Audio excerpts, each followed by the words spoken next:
Hello friends, அனைவருக்குமே வணக்கம். இந்த வீடியோவில் பார்த்தீங்கன்னா அனைவருமே தமிழகத்தில் நகைக்கடன் தள்ளுபடி வருமா அப்படின்ற எதிர்பார்ப்பு மக்களிடையே பார்த்தீங்கன்னா இருந்திருக்கக்கூடிய நிலையில் இப்போ ஒரு தமிழகத்தில் நகைக்கடன் தள்ளுபடி என்ற ஒரு அறிவிப்பு பார்த்தீங்கன்னா வெளியே இருக்குது. விஜய் அவர்கள் முதல்வராக பொறுப்பேற்றிலிருந்து இந்த விவசாய கடன் தள்ளுபடி அறிவிப்பு தேர்தல் வாக்குறுதியில் கொடுத்திருந்தார். இந்த நகைக்கடன் தள்ளுபடி அறிவிப்பு கொடுக்காத நிலையில் இப்போ அதிரடியாக எதிர்பார்த்த மக்கள் அனைவருமே தகுதியானவர்களுக்கு நகைக்கடன் தள்ளுபடி அறிவிப்பு பட்டியல் அறிவிப்பு வெளியிட போகிறாங்க. இந்த 8 வகையான பொதுத்துறை வங்கிகளில் இருக்கக்கூடிய நகைக்கடன் தள்ளுபடி ஆகும் அப்படின்ற எதிர்பார்ப்பு மக்களிடையே வந்திருக்கு. இப்போ ஒரு முக்கிய அறிவிப்பும் வெளியிட்டிருக்காங்க. இதை பற்றி தான் இந்த வீடியோவில் பார்க்க போகிறோம். அதுக்கு முன்னாடி நம்மளுடைய சேனலுக்கு இப்போ முதல் முறையாக வந்திருக்கீங்க அப்படின்னா மறக்காமல் நம்மளுடைய சேனலை சப்ஸ்கிரைப் பண்ணி சப்போர்ட் பண்ணுங்கள். வாங்க வீடியோக்குள்ளே போகலாம். இந்த கூட்டுறவு வங்கியில் வாங்கியிருக்கக்கூடிய நகைக்கடனை குறித்து பார்த்தீங்கன்னா தகுதியானவர்களுக்கு புதிய விதிமுறைகள் கொண்டு வந்திருக்காங்க. இருந்தாலுமே நகைக்கடன் தள்ளுபடியை பொறுத்தளவுக்கு பார்த்தீங்கன்னா யாருக்கெல்லாம் கிடைக்கும், இது மாதிரி நிறைய விதமான கேள்விகள்லாம் பார்த்தீங்கன்னா இதில் இருக்கும் இல்லையா. இந்த நகைக்கடனை பொறுத்தளவுக்கு பார்த்தீங்கன்னா அதிரடியாக தமிழக மக்களுக்கு அடித்திருக்கக்கூடிய ஒரு ஜாக்பாட்டான அறிவிப்பை கூட சொல்லலாம். கூட்டுறவு வங்கிகளால் பார்த்தீங்கன்னா 5 சவரன் வரைக்குமே நகைக்கடன் வைத்திருக்கிறவங்களுக்கு தள்ளுபடி கிடைக்குமா இல்லையா, யாருக்கெல்லாம் தள்ளுபடி கிடைக்கும், யாருக்கெல்லாம் கண்டிப்பாக கிடைக்காது, இதற்கான தகுதிகள் என்ன, இந்த மாதிரி ஏகப்பட்ட கேள்விகள் பார்த்தீங்கன்னா உங்களுக்குள்ளே இருக்கும் இல்லையா. இதுக்கான ஒரு வீடியோவாக தான் பார்த்தீங்கன்னா இது இருக்க போகுது. சில மக்களே அனைவருமே இந்த வீடியோ ஸ்கிப் பண்ணாமல் பாருங்கள். யாருக்கெல்லாம் தகுதி, யாருக்கெல்லாம் நகைக்கடன் தள்ளுபடி ஆக போகுது, எந்தெந்த வங்கியில் இருக்கக்கூடிய நகைக்கடன் தள்ளுபடி ஆகும் அப்படின்றத இந்த வீடியோவில் நம்ம சொல்ல போகிறோம். மறக்காமல் நம்முடைய சேனலுக்கு இப்போ தான் முதல் பார்வையாளராக இருந்தீங்க அப்படின்னா மறக்காமல் நம்முடைய சேனலை சப்ஸ்கிரைப் பண்ணி பாருங்கள். வாங்க நம்மளுடைய வீடியோக்குள்ளே போகலாம். தமிழக அரசு கொண்டு வந்த இந்த தள்ளுபடி திட்டத்தில் பல லட்சக்கணக்கான குடும்பங்கள் பார்த்தீங்கன்னா பயன்பெற்று இருக்காங்க. ஆனால் இது அதே நேரத்தில் பார்த்தீங்கன்னா ஏற்பட்ட பேரிட மனுக்கள் பார்த்தீங்கன்னா நிராகரிக்கப்பட்டும் இருக்குது. நீங்கள் வச்சுருந்தா நகைக்கடன் தள்ளுபடி ஆகுமா இல்லையா, நீங்களே எப்படி தெரிஞ்சுக்கிறது, இது பற்றி முழுமையான தகவலை தான் இந்த காணொலியில் நம்ம பார்க்க போகிறோம். மறக்காமல் நம்முடைய வீடியோ பார்த்தீங்கன்னா ஸ்கிப் பண்ணாமல் கடைசி வரைக்கும் பாருங்கள். நம்மளுடைய சேனலுக்கு புதுசாக இப்போது வந்திருக்கீங்க அப்படின்னா சப்ஸ்கிரைப் பண்ணி பாருங்கள். இதில் பார்த்தீங்கன்னா முந்தைய அரசியல நகல் ஜியோ பார்த்தீங்கன்னா வெளியிடுவாங்க மற்றும் தமிழ்நாடு முதலமைச்சரின் அறிவிப்பு வீடியோ அவங்களே டைரெக்டாக கொடுப்பாங்க. இதில் முதல்ல இந்த திட்டத்தோட பின்னணியை நம்ம தெரிஞ்சுக்கணும். தமிழக அரசு பார்த்தீங்கன்னா கூட்டுறவு நிறுவனங்கள் மூலமாக ஏழை எளிய மக்கள் வாங்கினா புது நகைக்கடன் தள்ளுபடி செய்ய அரசாணை வெளியிட்டாங்க.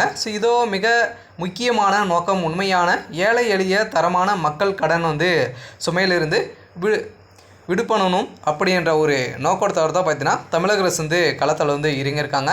இதன் அடிப்படையில் தான் இப்போ அதிரடியாக இந்த தங்க நகைக்கடன் தள்ளுபடியை பொறுத்தளவுக்கு கூட்டுறவு வங்கியில் இருக்கக்கூடிய 5 சவரனுக்குள்ளே இருக்கக்கூடிய நகைக்கடன் தள்ளுபடி ஆகும் அப்படின்றத விஜய் அவர்கள் பார்த்தீங்கன்னா இப்போ முடிவுகள் எடுத்திருக்காரு அப்படின்ற ஒரு தகவலும் வெளியாக இருக்குது. இதில் 5 வகையான 5 பொதுத்துறை வங்கிகளில் இருக்கக்கூடிய நகைக்கடன்லாம் லிஸ்ட் எடுத்திருக்காங்க. ஓவராலாகவே 8 வங்கியில் இருக்கக்கூடிய நகைக்கடன் தள்ளுபடி ஆகலாம் அப்படின்ற ஒரு அப்டேட்டும் கிடைத்திருக்கு.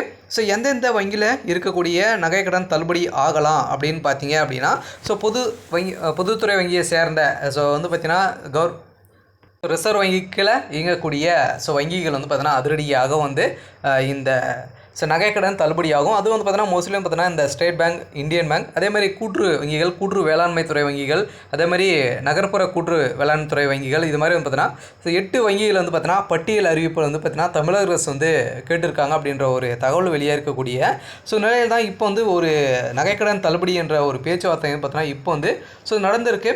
இந்த நிலையில் ஆனால் ஆரம்பத்தில் எல்லாருடைய நகைக்கடனுமே தள்ளுபடி செய்யணும் அப்படின்றத நிச்சயமாக ஆனால் அரசு நிறைய டேட்டாகளை பார்த்தீங்கன்னா எடுத்திருக்காங்க. இருந்தாலுமே மொத்தமாக பெறப்பட்ட நகைக்கடன் விவரங்களை பார்த்தீங்கன்னா பகுப்பாய்வு செய்து 35 லட்சத்துக்கும் அதிகமான கடன் பார்த்தீங்கன்னா தகுதியற்ற அவர்கள் பார்த்தீங்கன்னா இது பெற்றிருக்காங்க அப்படின்ற மாதிரியும் ஒரு தகவல் வெளியே இருக்குது. இருந்தாலுமே 13 லட்சத்துக்கும் அதிகமான கடன் மட்டும்தான் தகுதியானவர்களாக கண்டறிந்திருக்கிறாங்க அப்படின்ற ஒரு தகவலும் வெளியே இருக்குது. இருந்தாலுமே இப்போ பார்த்தீங்கன்னா இந்த கூட்டுறவு வங்கிகள் மட்டுமே நீங்கள் கடன் வாங்குவது அரசுக்கு கீழ் இயங்கும் கூட்டுறவு வங்கிகள், அதேமாதிரி கோஆப்ரேட்டிவ் பேங்க் அல்லது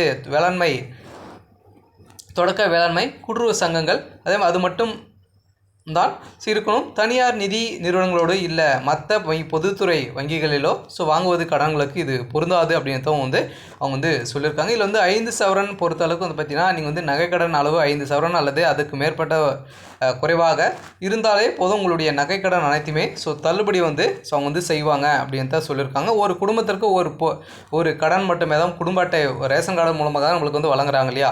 ஒரு குடும்பத்திற்கு ஒரு ரேஷன் அட்டைக்கு மட்டுமே பார்த்தீங்கன்னா இந்த 5 சவரன் நகைக்கடன் தள்ளுபடி செய்ய போகிறோம் அப்படின்ட்டு இப்போ பார்த்தீங்கன்னா கூட்டுறவு வங்கிகள் பட்டியல் அறிவிப்பு வெளியிட்டிருக்காங்க.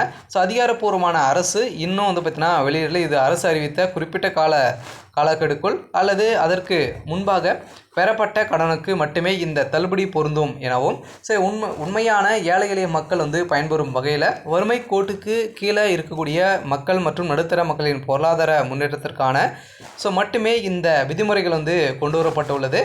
இதன் அடிப்படையில் இப்போ பார்த்திங்கன்னா நம்ம பார்க்க போகிறது தான் ரொம்ப முக்கியமான ஒன்றாக கருதப்படுகிறது. இந்த காரணத்தினால தான் பலரும் தள்ளுபடி கிடைக்காம போகிறாங்க.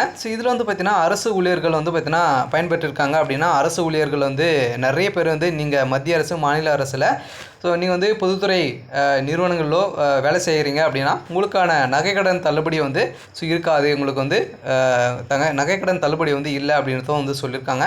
அதே மாதிரி வருமான வரி செலுத்துவர்களுக்குமே பார்த்தீங்கன்னா இந்த நகைக்கடன் தள்ளுபடி கிடைக்காது. அதே குடும்ப அட்டையில் முறைகேடு ஒரே குடும்ப அட்டையில் பயன்படுத்தி நிறைய பேர் பார்த்தீங்கன்னா நகையை வைத்து வைத்திருங்களுக்கும் அதோட எல்லா கடனுமே தகுதியற்றவர்களாக அறிவிக்கப்படும் அப்படின்னு தான் சொல்லியிருக்காங்க. ஒரு குடும்ப அட்டையில் 4-5 கடன்கள் வாங்கியிருக்கீங்க அப்படின்னா அதில் எதுக்குமே தள்ளுபடி கிடைக்காது அப்படின்ட்டு சொல்லியிருக்காங்க. இதில் ஆதார் மற்றும் ரேஷன் கார்டு இல்லாதவர்கள் பார்த்தீங்கன்னா கடன் வாங்கும்போது முறையான ஆதார் கார்டு மற்றும் குடும்ப அட்டை விவரங்களை தராதவர்கள் தள்ளுபடிக்கு கிடையாது. நீங்கள் முறையாக நீங்கள் தள்ளுபடி கடன் வாங்கலை அப்படின்னா உங்களுக்கும் இந்த தள்ளுபடி கிடைக்காது அப்படின்ட்டு சொல்லியிருக்காங்க. சில பார்த்தீங்கன்னா வணிக கடன் பொறுத்தளவுக்கு விவசாயம் அல்லாத பிற பெரிய வணிக நோக்கத்துக்கான வழங்கப்பட்ட நகைகளுக்குமே தள்ளுபடி கிடைக்காது அப்படின்ட்டு சொல்லியிருக்காங்க. ஒன்லி பார்த்தீங்கன்னா நீங்கள் விவசாயத்திற்காகவும் அத்தியாவசிய தேவைக்காகவும் வாங்கக்கூடிய நகைக்கடன் மட்டுமே தான் உங்களுக்கு தள்ளுபடி கிடைக்கும் அப்படின்றதும் சொல்லியிருக்காங்க. சில பார்த்தீங்கன்னா அனைவருக்குமே முக்கிய நிபந்தனைகளின் அடிப்படையிலும் உங்களுடைய வங்கி கணக்கில் வைத்திருக்கக்கூடிய நகைக்கடன் தள்ளுபடி செய்வாங்க. அனைவருமே எதிர்பார்த்த மாதிரி இந்த நகைக்கடன் தள்ளுபடி அறிவிப்பு பார்த்தீங்கன்னா வெளியாக இருக்குது. இது நிறைய விமர்சனங்கள் எழுந்திருக்கு. இருந்தாலுமே மேலும் நகைக்கடன்களுக்கு யாருக்கெல்லாம் தகுதியுடையவர்கள் தகுதியற்றவர்கள் என்ற பட்டியலையுமே பார்த்தீங்கன்னா தமிழக அரசு வெளியிட்டுள்ளது.